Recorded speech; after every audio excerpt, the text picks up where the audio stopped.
Hello, everyone. Today we're going to discuss the difference between Stalinism and Maoism. That is a very good subject that one of our viewers asked for. So with that, I'll turn the subject to my grandson, Tristan. Go ahead, Tristan. All right, thank you. So as my grandfather just said, today we're going to be discussing the differences between Stalinism and Maoism and a brief overview of what Stalinism and Maoism actually are.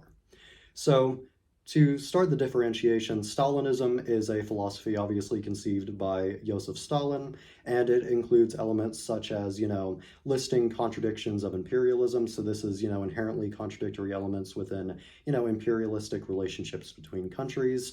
The idea of socialism in one country, which is basically the idea of socialism and socialist revolution starting within one country, that one country that had that socialist revolution kind of building up its strength and building up its resources, and then exporting socialism abroad.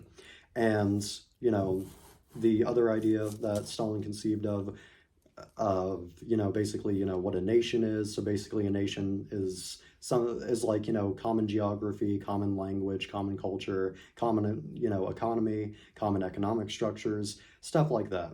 So ideas like those are just some examples of some of the ideas that Stalin conceived of and propagated. And those are the main ideas that kind of constitute Stalinism as a philosophy. So, and I want to mention here, right here, Stalinism is the same thing as Marxism-Leninism. Stalinism is just another name for Marxism-Leninism. So if you ever hear Marxism-Leninism and Stalinism, you're wondering, are they the same thing? Yeah, pretty much, because Stalin basically just called himself a Marxist-Leninist. He didn't actually use the term Stalinist. I'm just using that term for more accessibility, recognizability, etc. Anyway, back on to the main subject of the video. We're going to be talking now about Maoism. So Maoism doesn't necessarily reject any essence of Marxism, Leninism, or Stalinism. Instead, what Mao tried to do is he tried to build on Stalinism and build on Marxism, Leninism, and Marxism as a whole to kind of fit Marxism and Stalin's theories and Lenin's theories, to try and fit them and adapt them to China. So this is like, 1930s, 1920s China that Mao conceived of his ideas. So basically, Maoism is basically just a Chinese version, a Chinese-oriented version of Marxism-Leninism.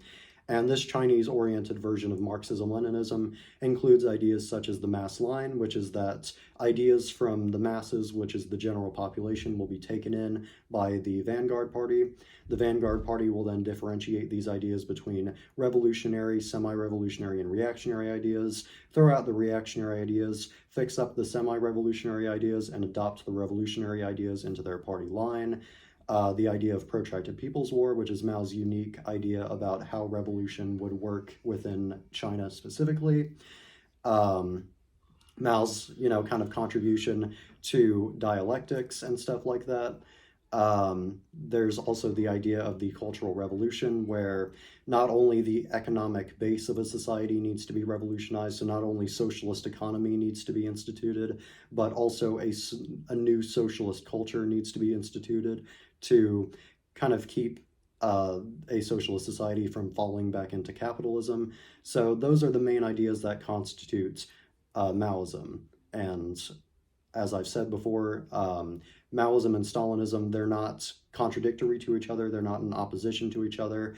Maoism is simply a building upon or an extension of Marxism, Leninism, and Stalin's ideas. He basically took the base of Stalinism and tailored it to China society. Yeah, exactly. Which, basically he adjusted it, but the base of it is Stalinism.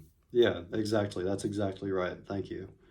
So yeah, that would pretty much wrap up the subject, wrap up the video as a whole. Thank you for watching. Thank you.